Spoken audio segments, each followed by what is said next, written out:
Well, welcome everyone. I'm Sally Laughlin, the president of the Friends of Green River Reservoir, and we're so glad to have so many people listen to this talk. Tom, do you want to take the introduction from here? Good evening. I'm Tom Kastner. When I was a kid, I had a hive of bees in my bedroom. It had glass sides on it, and I could sit and watch it for hours.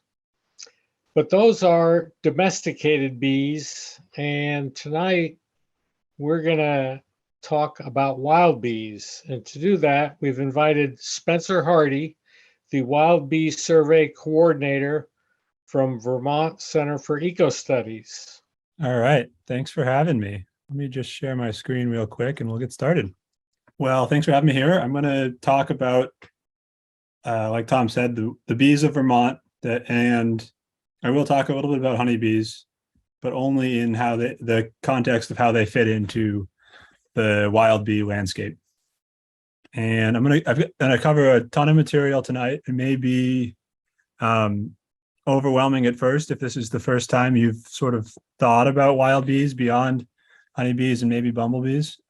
I apologize in advance, but it also, if you get excited about this and if you want to know more, November 15th, we are releasing a big report on basically everything I'm talking about in this talk with much more detail and figures and graphs that I encourage you to check out if you get excited about this and want to learn more.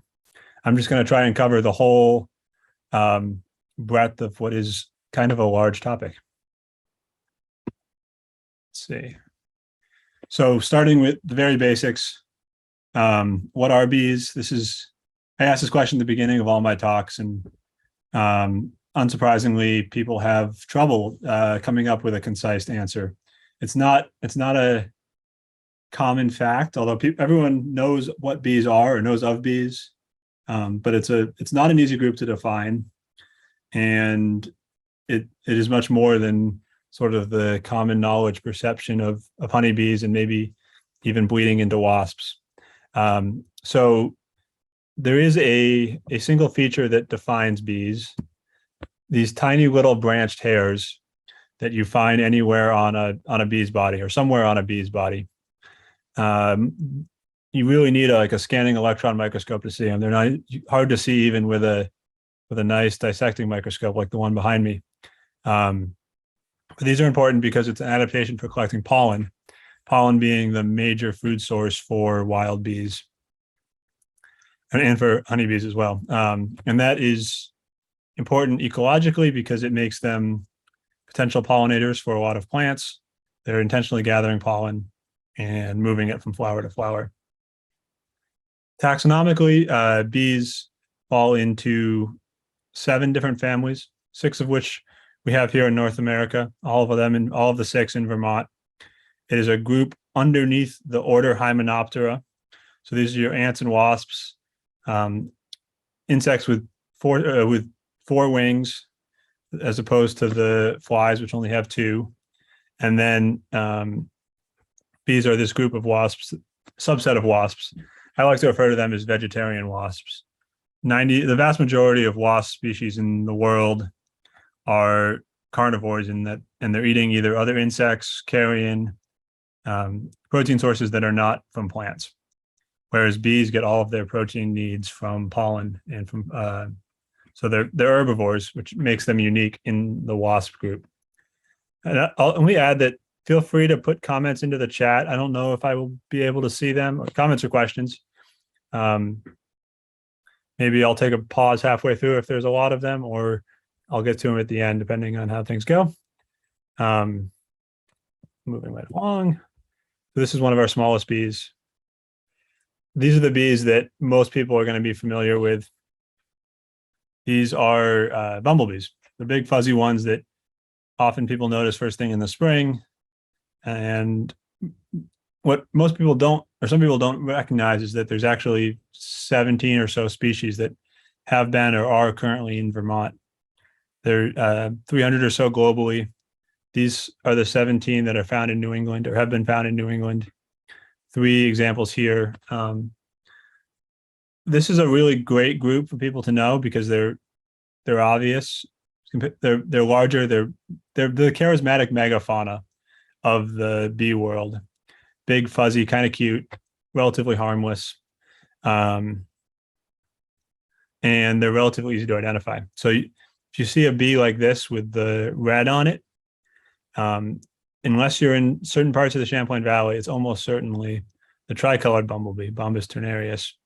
Whereas if you see one with just this little like wave of yellow on the abdomen, it's almost certainly Bombus impatiens, this is the most common species, especially late in the fall. So I'm willing to wager that any bumblebee that anyone sees from here and through the end of the year is going to be this species. And there probably are still a few out, places that haven't had a really hard frost. This is the yellow-banded bumblebee. It's sort of a northern emblematic species. It's declined pretty precipitously in the early 2000s, which I'll talk about in a second, but also pretty distinctive, this black, yellow, yellow, black pattern. And we have this very helpful PDF that is on our website that people can print out and make it relatively straightforward to identify at least the majority of the bumblebees you're likely to encounter. Some of these species are a little more challenging, but a lot of them can be readily recognized with some practice and or from photographs, which makes them a great group to get started with. Brief bumblebee natural history, because it's the group that we know the best, and it's sort of distinct from a lot of these other, what we often call solitary bees. So early spring, April, February, March, some years you get these queen bumblebees. They're like the size of your thumb.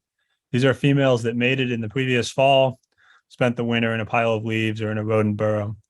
They come out when the weather warms up, they forage, and they start a colony. So late June, often you see the first workers, which are female offspring of the queens. That's this middle picture here. They're almost identical to the queens, except they're smaller with this, they do a lot of the work gathering pollen and nectar to increase the size of the colony. Towards the end of the season, the colony switches to producing new queens and males. This last picture is a male, and the red on the graph are the males that come out towards the end of the season, depending on the species. How do I know it's a male? Well, in this picture, you can tell because I'm holding it, and males don't have stingers, so they are safe to handle from a human perspective. And bumblebees are quite tough, so they can be handled pretty safely and released unharmed. Telling a male and a female apart is challenging, takes some practice, not something I'd recommend until you were pretty comfortable with it.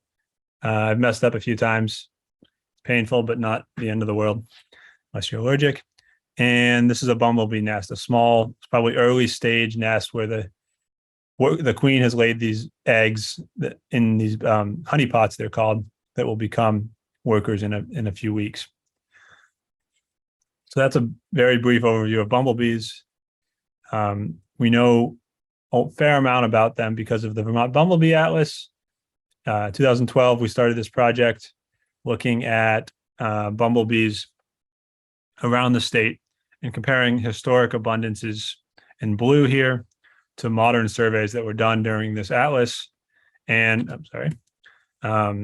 looking at how the species composition had changed.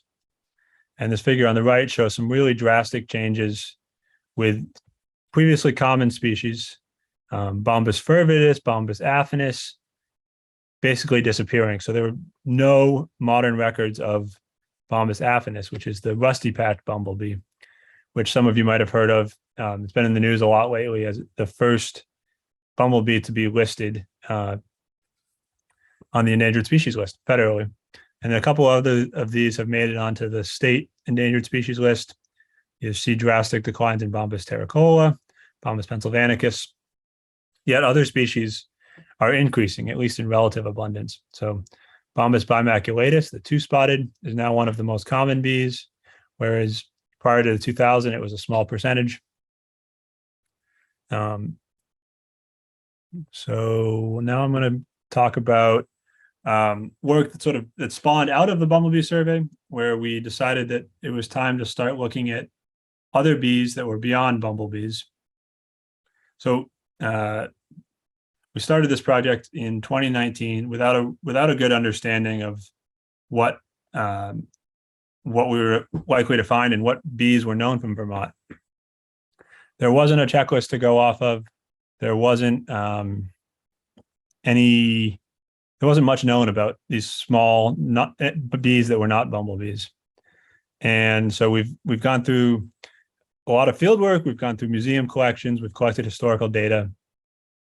We've put it all onto the Global Biodiversity Information Facility. And we've just now assessed the conservation status for all of these species. And we're in the process of identifying important habitats and conservation plans to protect any bees that we've deemed to be threatened or at risk. And that's the majority of what I'll talk about the rest of the time.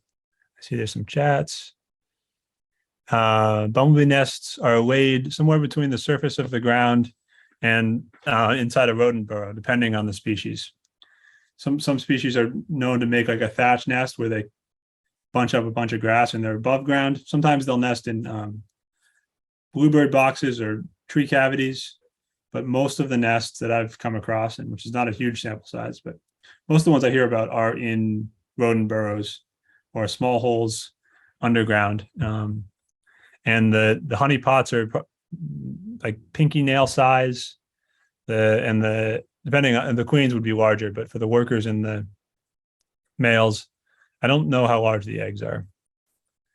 And so after 4 years of the Vermont Wild Bee Survey, our state checklist is up to 352 species, which is far more than I would have imagined going into this project. I think the first list we came up with just from the literature and what other people had thought they knew or was known about bees in Vermont, I think we were in like the mid 200s. So we found a lot of species that we didn't know were here. We have a pretty good understanding of the sort of the natural history, the breadth, and I won't talk about this in detail tonight, but we have some introduced species.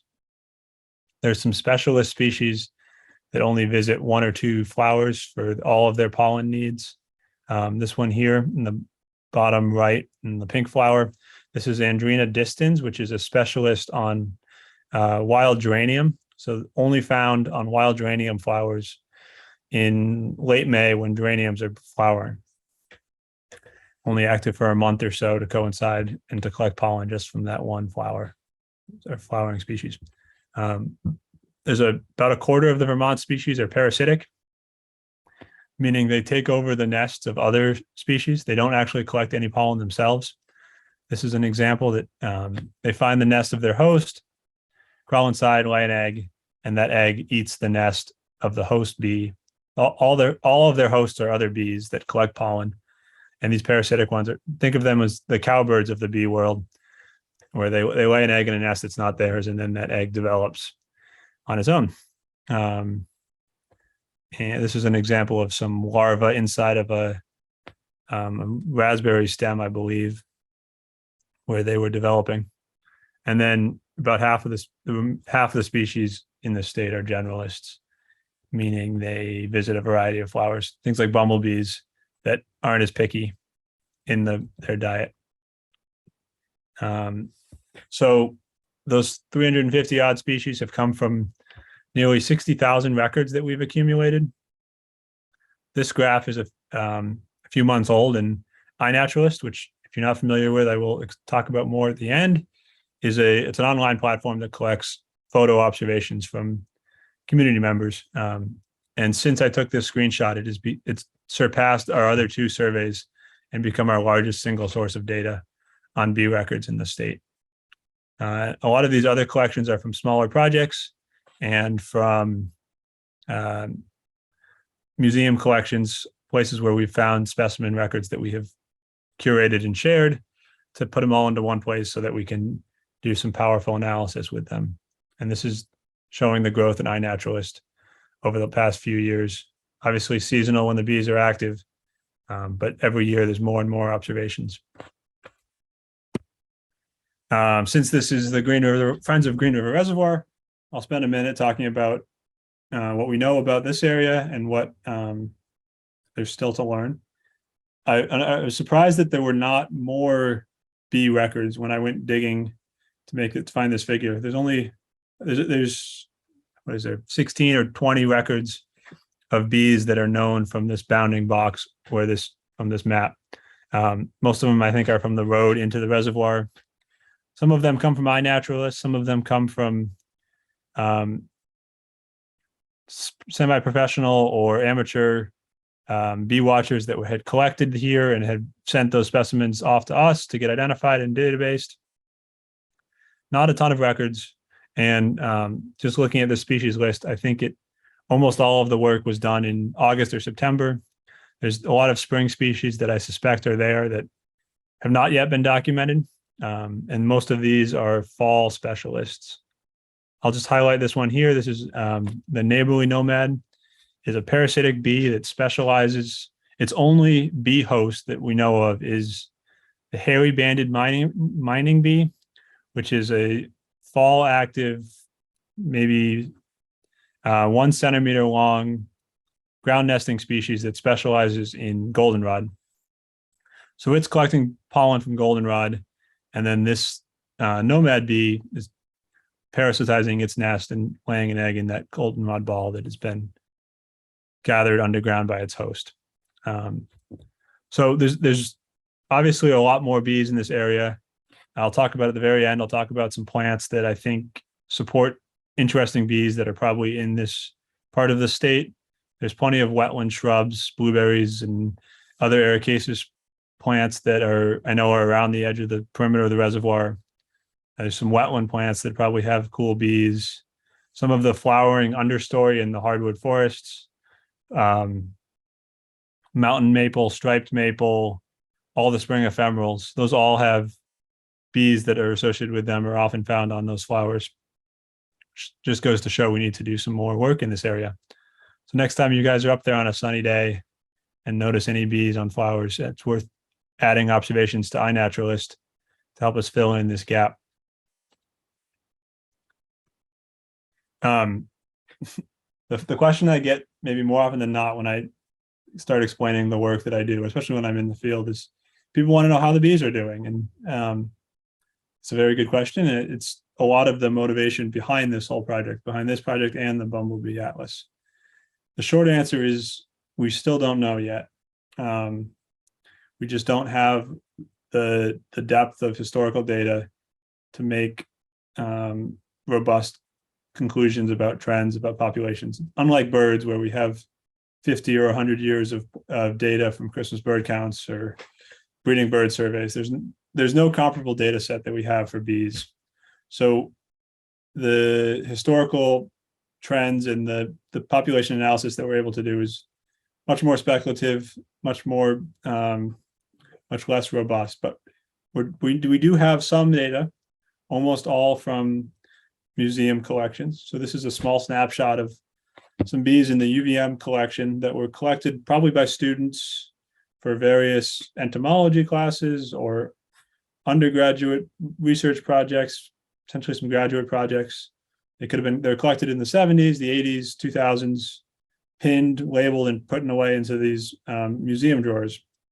And during the Vermont Wild Bee Survey, we went to these collections, we identified them all, databased them, and digitized them to have all this data in one place. So we now know most of the specimens that were collected historically, and we can start to piece together some sense of changes in the bee fauna of the state. But this figure on the bottom just shows how hard that is, given this is the number of species recorded in each year, going back all the way to 1850, when our first specimen record is a bumblebee. I think it was collected in 1854. And this is every year since then. It wasn't until the 40s when we started getting consistent records of every year through here. There's at least a couple species, and slowly picking up. There's a nice peak in the 70s when a Middlebury professor was doing a lot of of bee work. So they added a lot of species to that time period. And then it really wasn't until 2010 when the Bumblebee Survey came online and people there was more and more interest in native bees. And just in the last decade, there's been a huge spike in the number of bee species observed each year. And the last couple of years, we've been approaching 250 species a year. And yeah, next. So that this report that I've teased a little bit, it's coming out 2 weeks, and it's gonna talk about everything I'm talking about tonight. It's gonna have a lot of information about conservation status, and it won't have a lot of the raw data that we're still working with, and we're going to publish in an annotated checklist in the next 6 months or so that'll have a list of all the species, everything we know about their natural history, everything we know about their distribution. This report that's coming out sooner is a broader overview of where there's conservation needs, where there's research needs, what we've learned, sort of broad scale about the whole bee fauna of the state. These two bar charts on the bottom show the proportion of each species, of all of the bee species in the state that fall into these different conservation categories. So we've used these, they're called S ranks from NatureServe. They're sort of an assessment of regional rarity on a scale of 1 to 5, 1 being very rare, these red colors, and orange, I guess, is the 1. The reds are species that we think are potentially extinct, so at least in Vermont. Some of these bumblebees that haven't been seen since the late 90s. And then these bluer colors are more common species that we're pretty sure are very stable and are not in serious trouble. So the bottom bar is the distribution of Vermont species. The top bar is the distribution of global species. The purple are species that have not been ranked. So less than half of the bee species in Vermont have global rankings. Vermont's one of the first few states to rank the majority of their bee species. Other states I know are following suit, and hopefully more and more will have a better picture of regional rarity for some of these species, and we can start to assess the highest conservation needs.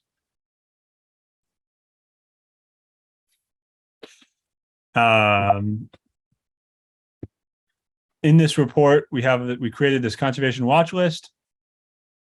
These are species that we're concerned about for one reason or another. Some of them haven't been seen in decades. There's this one, 1972 was the last record, was in a paper published in 1972. So we don't actually know what year the specimen was collected. But a lot of these species we know are still present, but they have very specialized needs, localized ranges, or are showing signs of decline. This is a great example. This is a specialist on the fen grass of Parnassus, a little white flower that is in calcareous fens around different parts of the state and blooming in the fall. We've also identified some areas of the state that hold particularly high bee diversity. These areas in blue, we're calling them important bee areas, sort of modeled after the important bird area model that Audubon has been promoting. You'll note that a lot of these are along major rivers. So it's the Black River, the White River, the Winooski, the Lamoille, and the Missisquoi.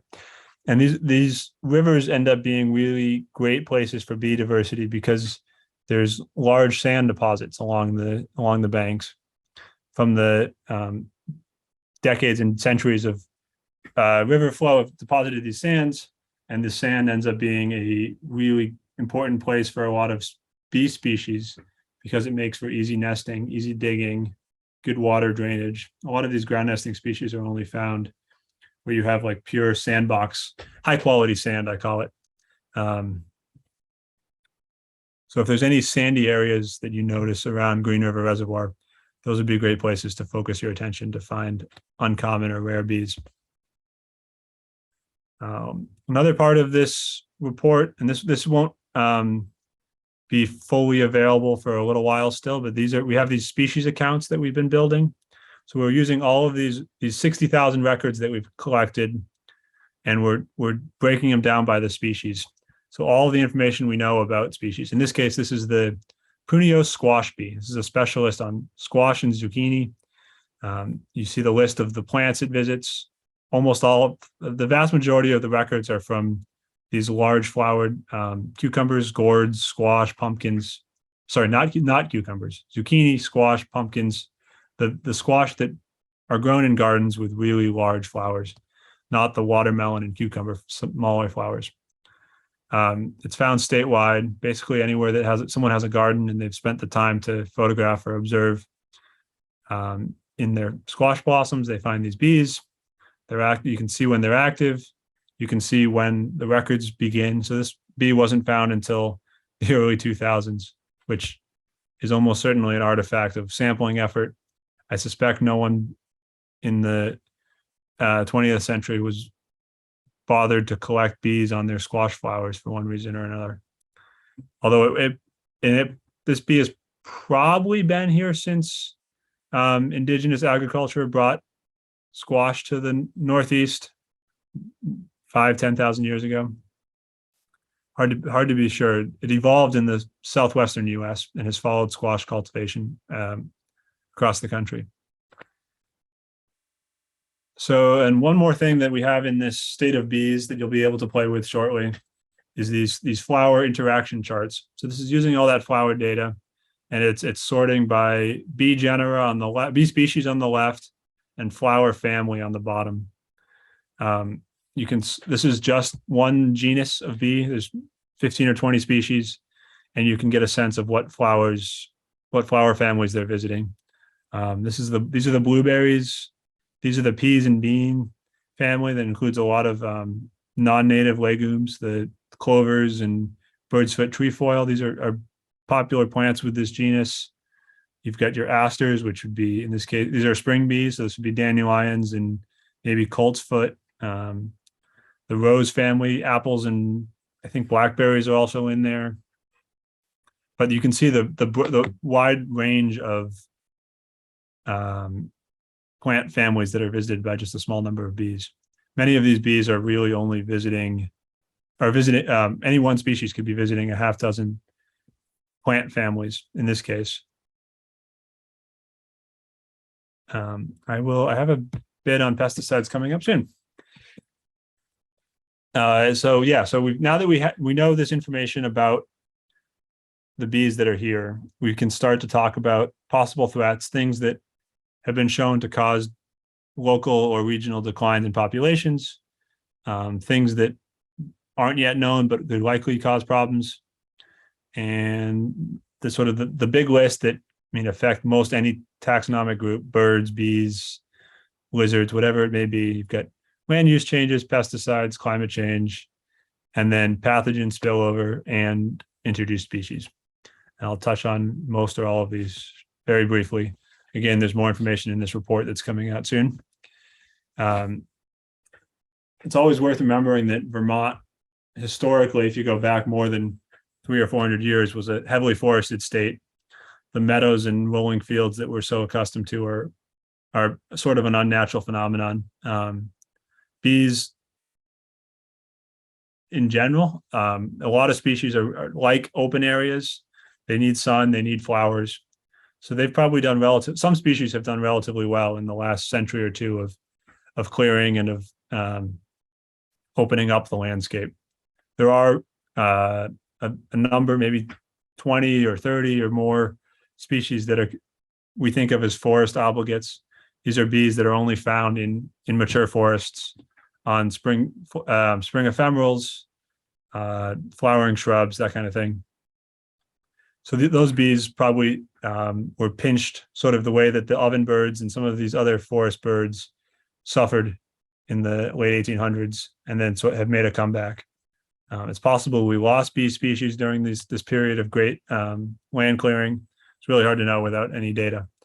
But we've once again, in the last couple decades, switched to a declining forest. And this is for all of New England.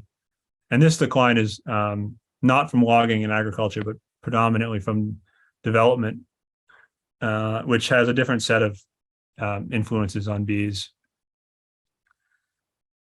Introduced species, I'm sure there's plenty of invasive plants that everyone's concerned about. Phragmites, this is in a fairly remote bog in southern Vermont. I was surprised to see it had been overrun with Phragmites. You've got monocultures of birdsfoot trefoil and clovers that develop in a lot of hayfields and lawns and sort of marginal habitat around human development. You've got a lot of pavement, which is okay for some of these introduced species that do really well in urban environments. And there's also plenty of native species that do well in urban environments. But in general, the more impervious surface, the fewer flowers and the fewer bees. And these monocultures of invasive grasses and plants and you name it have reduced floral diversity almost certainly. And then one thing that I think gets missed often in the land use debate, although I think this is kind of changing, is the increased deer pressure. So especially in parts of the state that are rapidly urbanizing and with forest fragmentation, you've got more small parcels of open land with lawns and gardens, and you've got fewer deer hunters and no large predators left on the landscape. Deer populations in some places are becoming much higher than the landscape can support naturally, which is leading to a overbrowsing of preferred food plants. Many of those food plants that are preferred by deer are also preferred by bees. So there's a couple bees in particular that are specialists on plants that have been described by some botanists as deer candy, meaning that the deer will seek them out and decimate them like a flowering shrub. They'll eat all the flowering buds over the winter, be very few flowers left, and obvious consequences for the specialist bees. So this is something that I'm recently interested in and I think deserves a lot more study, especially in an increasingly fragmented landscape.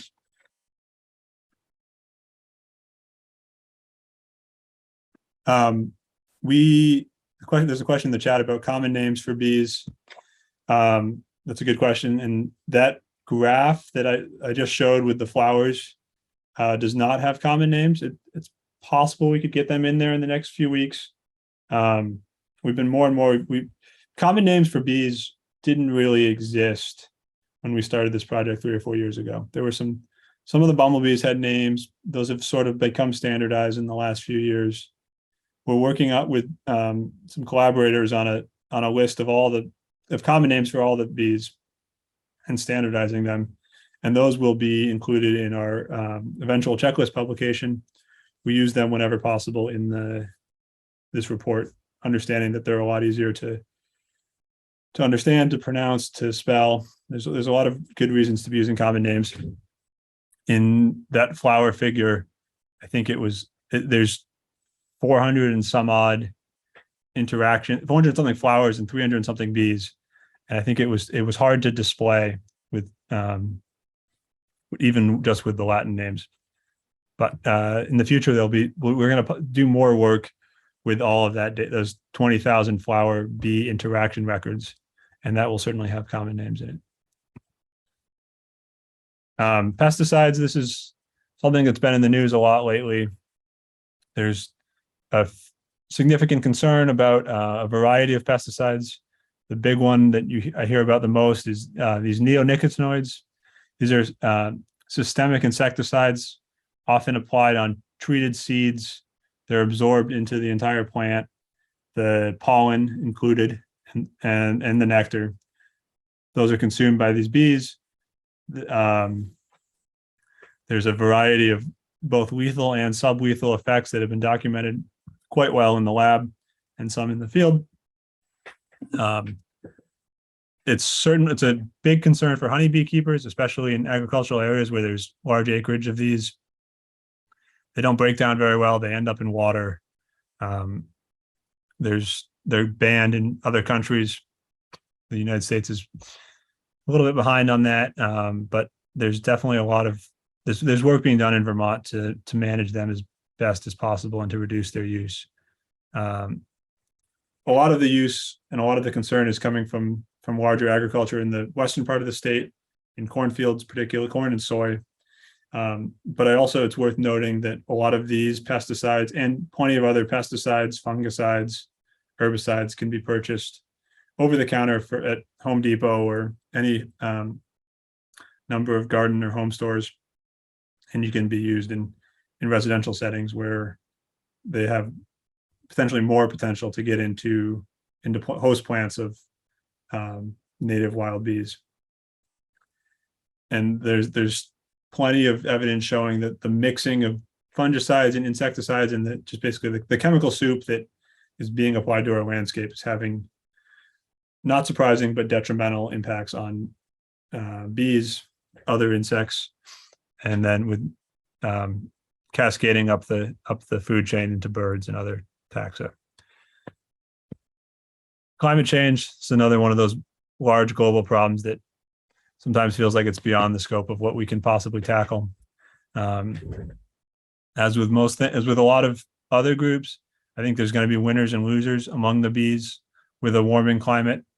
This bee here, some of you may recognize, especially if you live in warmer parts of the state. This is the eastern carpenter bee. These are the ones that nest in old barns, and they drill big holes in fence posts, any untreated wood.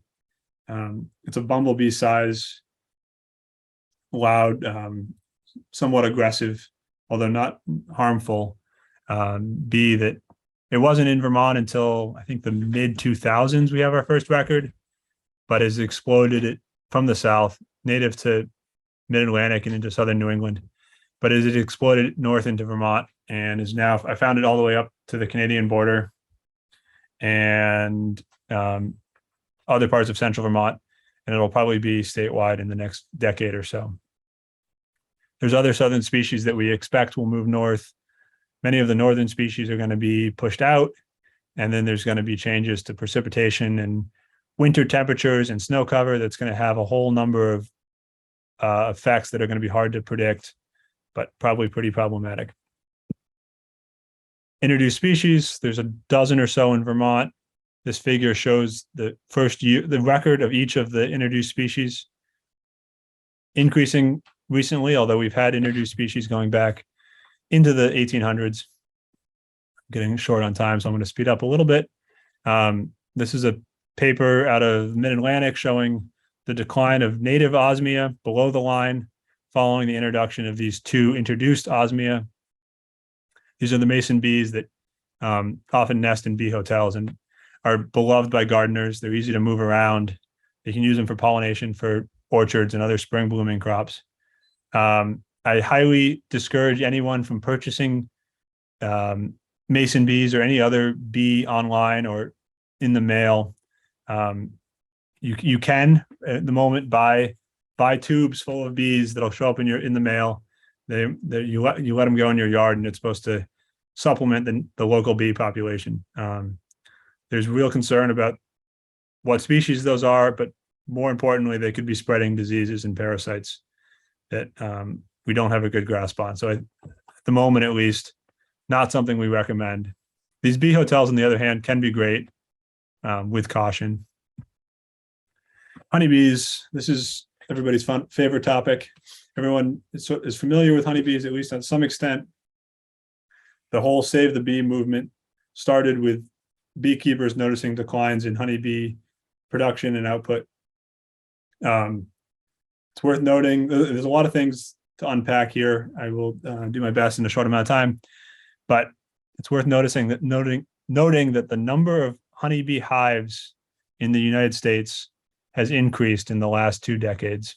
There's the bars here in thousands of colonies. So we're talking millions of colonies, slightly more in the last decade than the decade before. But where people are getting the concern from is the yield of honey per colony down in the last couple of decades, which is an indication of stress and of worsening environmental conditions for these bees. And there's plenty of examples of colony collapse disorder and mites, and every honeybee keeper you talk to has a story about how it's getting harder and harder, which is likely a result of a number of things, including many of these threats that are facing native bees, as well as this is the varroa mite that is spreading a number of viruses between honeybee colonies. UVM study looking at the prevalence of deformed wing virus in honeybees compared to the prevalence in, deformed wing virus in bumblebees as a relation to the levels in honeybees. Basically, the take home here is that where there was higher levels of virus in the honeybees, there's also higher levels in the wild bumblebees. And where there's no honeybees at all, you don't detect deformed wing virus in the bumblebees. This is a figure that we just made. The gray circles are 4-kilometer buffers around all known honeybee hives within the state. So these are the registered hives that are registered with the state and extrapolating out to the estimated foraging distance of the average honeybee. So the areas in white are areas where they're beyond the foraging range of known honeybee hives. And these are the areas where you might see lower disease loads in wild bees. And I circled Green River there. Just it looks like the northern and western shores are beyond, outside of the range of impact of honeybee hives. Another paper looking at all insects and all diseases and pathogens carried by honeybees. So on the right side of this wheel, these are a variety of viruses and bacteria that have been detected in honeybees that have also been detected in other non-honeybee insects, primarily bumblebees, but there's a lot of other groups in here. A lot of solitary bees, there's a lot of wasps and related Hymenoptera, but there's also some really unexpected things in here that blew my mind, and I'm still trying to wrap my head around. But lady beetles have been detected to have some of these viruses. There's a number of beetles. I think there's some flies. A lot of unrelated groups are hosting pathogens that are also in bumblebee and honeybee hives. It's potentially complicated and potentially a problem to have these particularly messy and poorly managed honeybee hives on the landscape.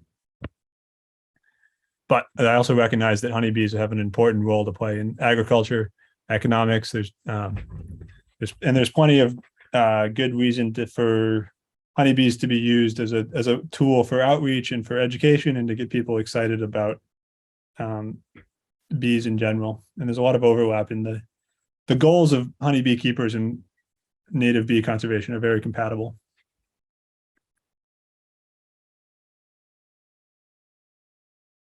The data that I just shared is from that map is any beehive that's registered with the state apiary program. Includes both backyard beekeepers and commercial beekeepers. And then looking ahead to what we want to do next, now that we sort of know the broader landscape, it's time we can start thinking about management plans, species specific or habitat specific, if we can identify these bees that we're most concerned about and figure out ways that we can manage for their habitat, whether that's planting their favorite shrubs, mowing at certain frequencies to increase the nesting habitat or to increase the flowering availability. We can work with beekeepers to create cleaner hives and generally a more bee-friendly landscape with fewer pesticides and more flowers, more of the correct native flowers or productive flowers for honeybees. And we can start involving the public and the decision makers and the broader statewide conservation community in some of these actions to really get a good multifaceted approach to bee conservation in Vermont, because there's a general recognition that bees are important to the landscape and that we need them for agriculture, for healthy ecosystem function, and that it's important to have a diverse suite of species. This is ways that people can help, that homeowners, consumers, residents, you name it. There's things that anybody can do that help research projects like this, but also help create a more bee-friendly landscape. iNaturalist, which I mentioned briefly, it's this phone app. You can take a picture of, in this case, it's a caterpillar, but it could be a bee, it could be a flower, it could be a mushroom. Share the observation. Other people in the community are able to identify it, and eventually it ends up being part of reports like this. So, like I said, it's the largest data source for this project, something like 13,000 observations for bees in Vermont. And it gives us a much broader and a much broader spatial and temporal scale view than we could possibly achieve with just a small number of field technicians. And it's fast. The turnaround time between observation and the data being available is often hours to days, whereas opposed to years to get specimens identified and databased and all in the right place. But as a consumer or as a homeowner, I like to encourage people to eat a lot of venison and maple syrup. Maple syrup being a product of a healthy working forest that supports a number of bees and provides nesting habitat for bumblebees and other at-risk species. Deer, especially in urban areas, are historically unsustainable levels. It's, if you're going to eat meat, it's certainly a good ecological option, thinking about the replacement being a replacement of other animals that require a much more managed environment to produce a chicken or a cow. And then lawn mowing is something that I hope there's a growing awareness of, that it's no longer doesn't have to be part of the American dream to have a perfectly manicured lawn. There's very little biologically, especially from a flowering insect perspective, that happens in a closely mowed lawn. Even just mowing every other week instead of every week, you get a much more diverse flower community that supports more bees. Better yet, you mow annually or semi-annually, or you plant a pollinator strip or some flowering shrubs. Basically anything that's alive and native, especially, is going to be better than a closely mowed lawn from a bee perspective. And a list of plants that I'd recommend either encouraging or growing or watching. If you want to find rare bees, this would be a good place to start. Feel free to screenshot this list or shoot me an email and I can send you a copy of this presentation. The native loosestrifes, not the purple loosestrife, different genus of plants that support these rare oil collecting bees. There's a number of flowering shrubs, some things that people often think of as weedy species like sumac, which end up being native and great pollinator plants, great nesting habitat, goldenrods. The list goes on and on and on, but these are some of the particular ones that I like for rare bees and uncommon species or for great pollen for a large number of species that are sort of northern cooler parts of the state. If you want to learn more, check out our website. We've got this key that you can download. We have what is now a bit out of date, but will be replaced relatively soon. So a genera, a guide to all the different genera in the state. We've got some species specific stuff in there that's in the works. You can read about the number of species and you can see range maps for all of them and that kind of thing on our website, vermontatlasoflife.com/ of course I didn't put it /VTBs. This link here will take you to the Bombas key. /VTBs will take you to our broader project page. You can join our project on iNaturalist. You can see what other people are observing. It's a great way to see photographs that have been identified as a learning tool for if you want to learn some of the bees that you see more frequently. The Xerces Society has great pollinator resources for habitat management. There's some identification stuff. If you want to put in a pollinator garden, the best guide that I've seen so far is this one that Cornell released a year or two ago. If you Google Cornell pollinator garden PDF, you should be able to find it. It's also linked to on our project page. Again, feel free to shoot me an email for any of these links if didn't get them. And of course, I was not the only one involved in this project. There was a tremendous team, Kent, Mike, Nathaniel, many others that helped with the behind the scenes. We had over 1,500 volunteers that either collected data for us or submitted observations through iNaturalist. We had volunteers helping in the lab doing pinning and labeling. We had a number of expert identifiers that helped us with these identifications of some of these species that are very challenging. A couple different funding sources. And thanks to Friends of Green River Reservoir for giving me a chance to talk tonight. I'm happy to stick around as long as people want and answer any more questions. Looks like there's a couple in the chat.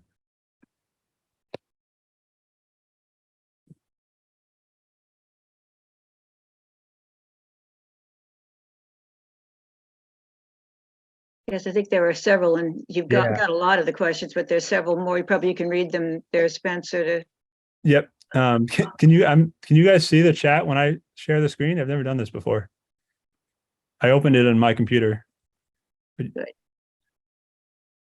Anyways, a couple of people are interested more in the honeybee aspect and the disease, poorly managed hives and levels of varroa mite. And I'm not the person to ask about the details on this. I started this project sort of ignoring honeybees almost and not really considering them as part of the landscape, which in hindsight was an oversight. And they're an important part of the economic landscape as well as the biological landscape. They're often the most abundant bees at many sites. And there's some great work coming out of UVM. There are other people that are looking at various diseases and possible spillover pathways to native species. I do know the mite, I know, is a big concern for honeybee keepers, and I think it's linked to reduced survival over the winter and reduced output. But I don't know if it has. I really don't know how effective the mite is on other bee species. If the mite is directly attacking non-honeybees, but I think what I've read is that most of the spillover is happening on flowers. So a honeybee will visit a flower, defecate or regurgitate, and there'll be a viral load, or there'll be a fungal spore that'll get picked up from the flower by another bee that visits it, either a honeybee or a wild bee. I do think the mite will increase the number of those pathogens and the diversity of the pathogens that are in the honeybee hive. I'm going to come off sharing. Spencer, could you talk a little bit more about the bee hotel idea? You said sometimes that could be good as long as you weren't buying bees to. Oh yeah, definitely. So yeah, bee hotels I think are a really great educational and sort of learning resource.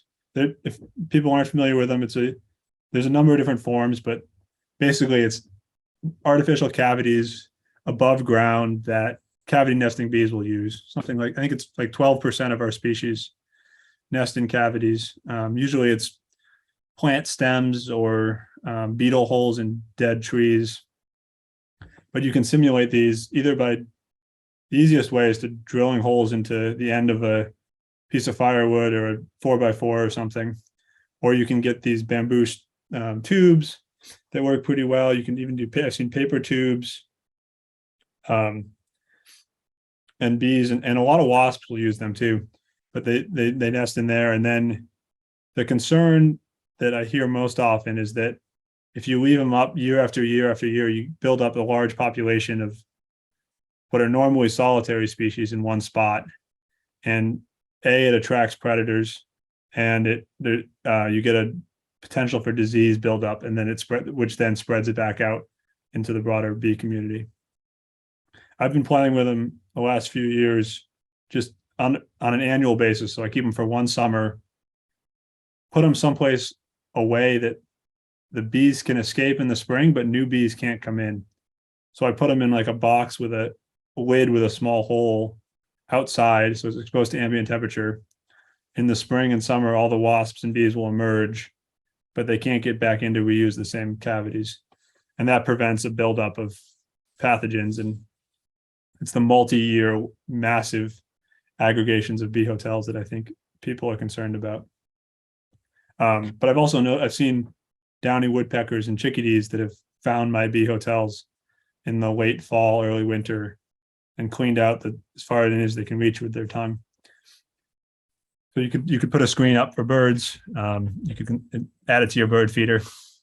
She had a question about what are good native plants that can serve wild bees. You gave us a list. Yes. Any native flowering plant is potentially a good plant.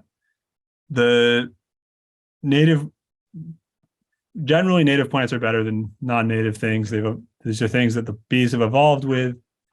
And there's a lot of cool work showing that native plants host more caterpillars, which then support more birds. And I'm sure the same could be done with bees.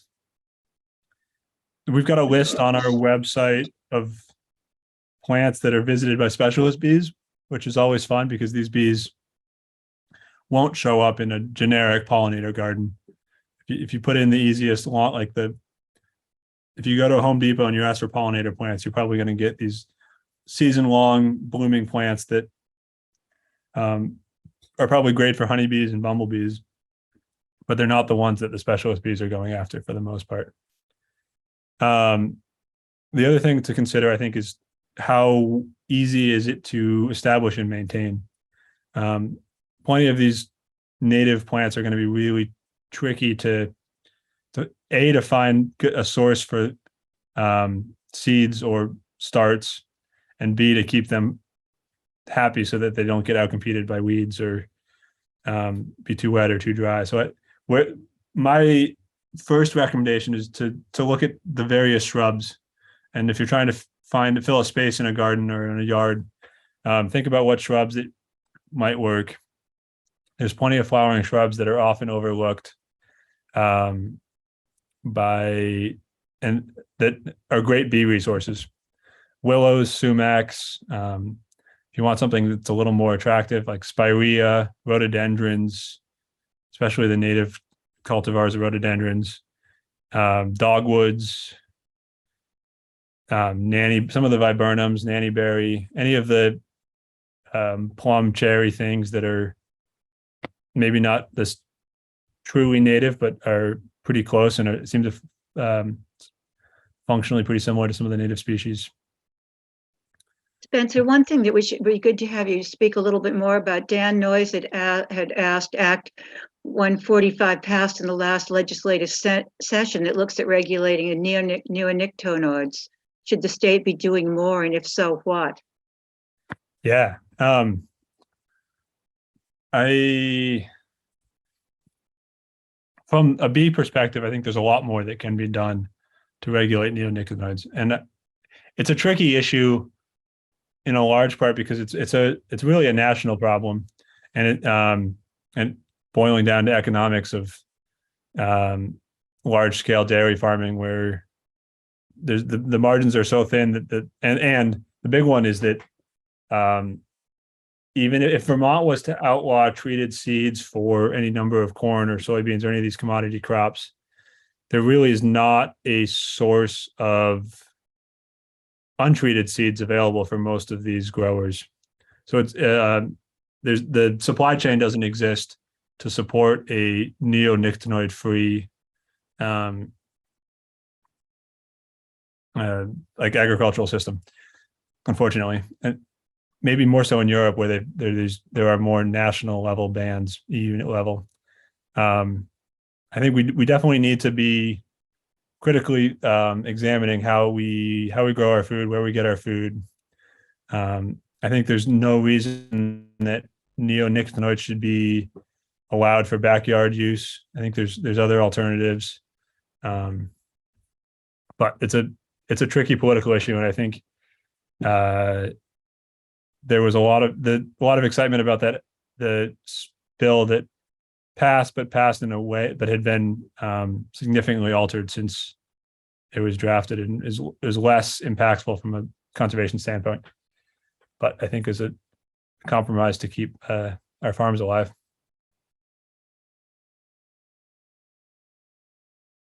Yeah. Oh, so Anne just put a comment in the chat that it is worth reiterating, and that a lot of horticulture ornamental plants and shrubs that you buy at Home Depot or other garden stores are already treated.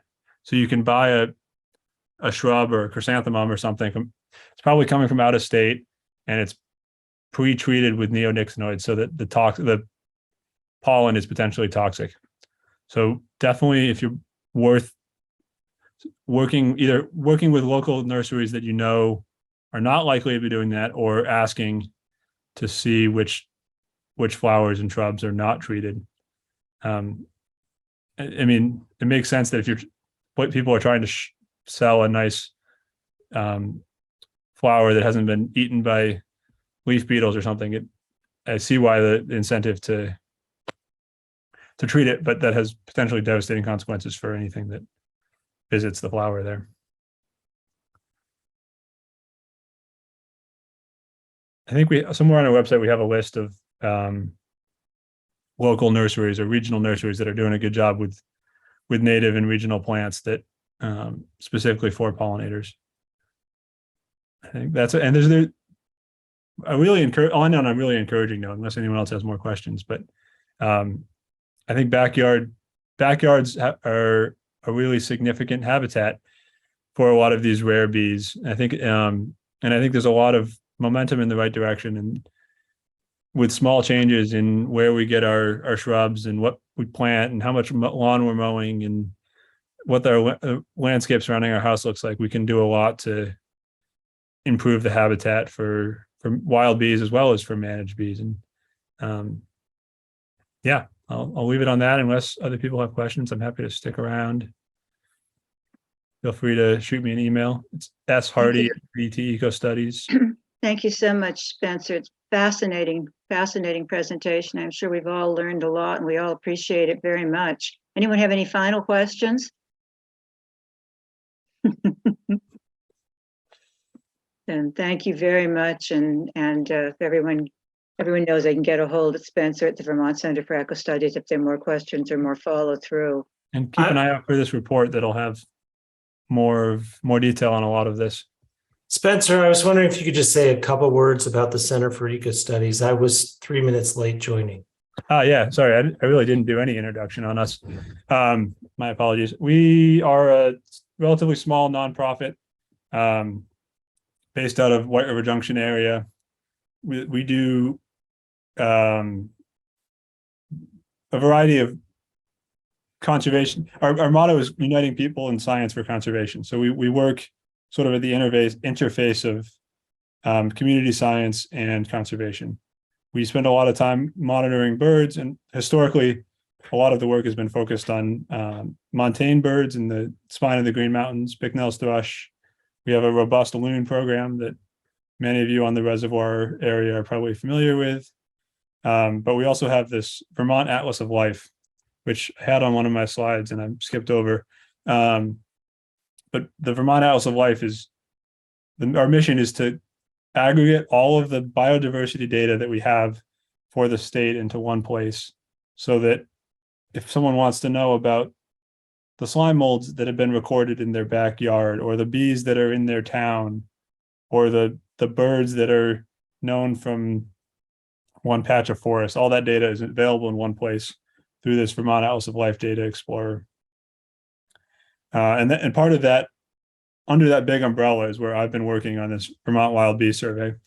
So periodically we go out and we do a deep dive assessment on a taxonomic group of interest. We started with bumblebees. We've done dragonflies, freshwater mussels, lady beetles. I don't know what's next, but there probably will be. Actually, that's not true. There's a butterfly atlas. It's the second butterfly atlas is starting next summer. Trying to collect occurrence data and get a better understanding of where all of these taxa occur throughout the state, and where conservation action might be needed. Yeah, the Vermont Center for Ecostudies really is one of the finest things going in Vermont, and they have a worldwide impact, really. So if people don't know about it and haven't contributed to it, you really should think about doing that seriously. They've got a wonderful, wonderful group of biologists and researchers there. They're very active and they're just doing incredible work. Thanks, Sally. Yeah, we've got a monthly newsletter with some tips and tricks for things to see in that month in the year, and sort of an update on what our staff had been doing. If anyone's interested, we can forward the link to the bee information when you get it up. I think we have everyone's email address for signing up for this, so you send it to me, you can send it out to everyone. I can send a number of links if people, it'd be easy enough. Thank you. And there's another question about ticks and lawn mowing, and this has come up a number of times in the last few years, and it's a fascinating, complicated question that I don't have an answer for yet. Another constituent forwarded me an email from Blue Cross Blue Shield that was effectively telling them to sterilize their lawn to remove all vegetation to prevent ticks and to prevent Lyme disease. And that's, Lyme disease is really scary. It's something I think about a lot when I'm out in the field.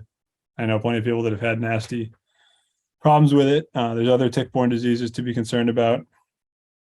I don't have a good answer about how to balance the two for at the homeowner scale. I think what is missed in a lot of these tick debate from maybe from the healthcare world is that the problem is often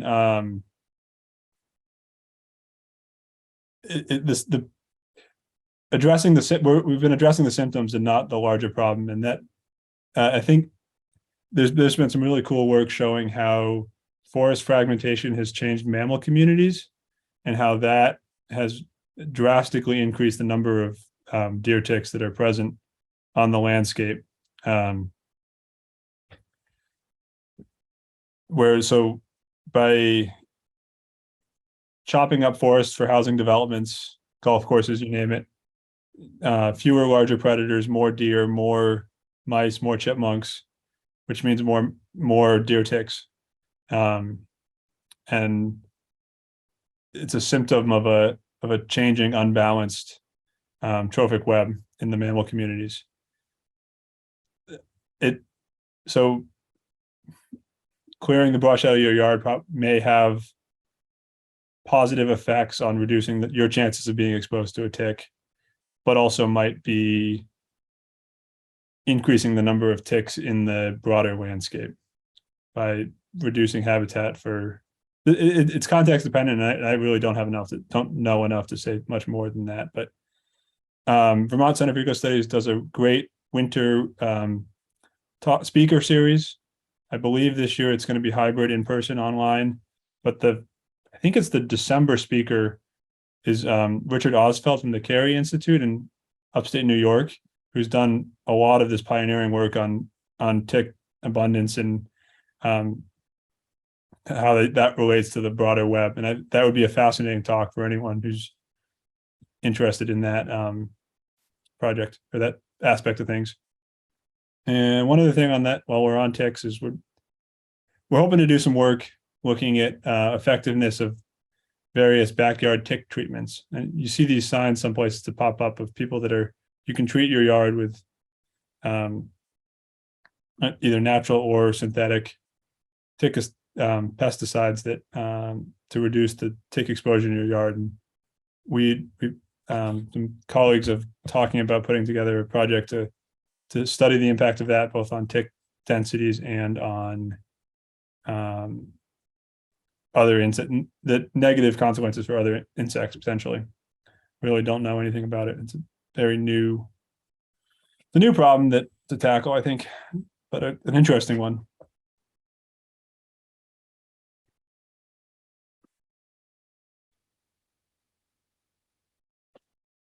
I'll hang out here for a minute longer if anyone else has questions that come up.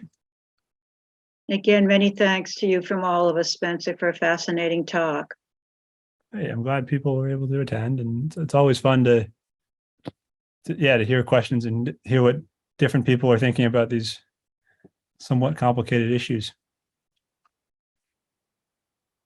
Maybe someday we can do something in person or in the field.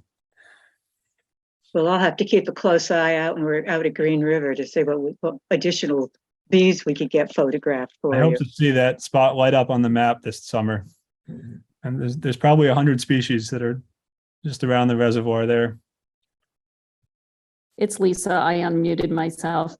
Oh. Spencer, the bee that you talked about that goes on the squash plants. Yeah. Is it just a pollinator or does it do damage to the plants? Theoretically, it's just a pollinator. Yeah. I think for the most part, bees are only interested in pollen and nectar. And so they're beneficial in the garden, certainly. They do, there's a broader question about how much pollen they're eating versus how much pollen they're moving to other plants. So they may or may not be efficient pollinators if they're eating all of the pollen themselves, but they're certainly not harming your squash. And that's a really fun one because it's so easy to find if you are growing zucchini or squash and go out in the morning and you look into a couple blossoms, and often they the males spend the night in the flower and wait for it to warm up before they leave, or they're doing a lap around a squash planting. Another question in the chat about bees stinging. And I didn't talk about that a ton, but honeybees are the only ones that I'm aware of that have the barb stinger. So they'll sting you, and then when they fly away, it rips the insides out with them, and that is the end of the honeybee. All the other bees, might be wrong on this, but that I'm aware of, don't have barb stingers. So they'll sting you repeatedly, and then they can fly away alive. It's only the females, and I'd say about half of the species are too small to break your skin. Some of these really small bees, I've been holding them, and I've seen them trying to sting me, and I never feel it. And they're not as aggressive as honeybees, largely I think because they're solitary. So they don't have a large nest to defend. They're more interested in their own survival. Whereas honeybees, any individual honeybee is pretty expendable to the colony, but their purpose is to defend the colony and to keep bears and skunks and humans from messing with it. So they're much more aggressive and likely to go after people.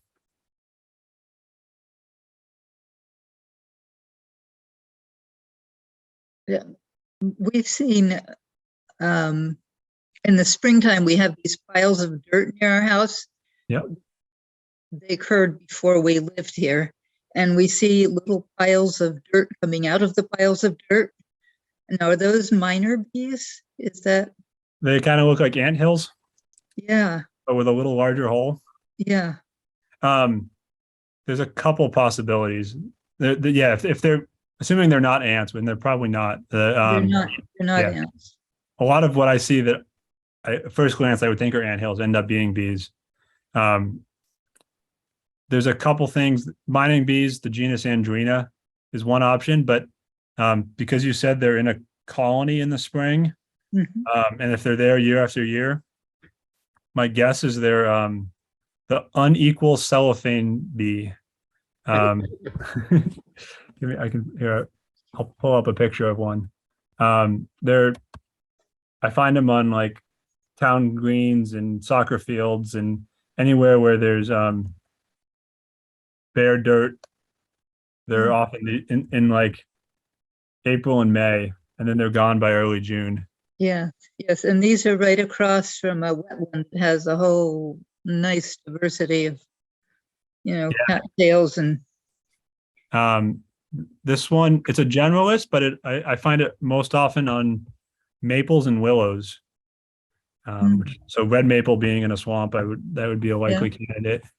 And willows. Willows, certainly, yeah.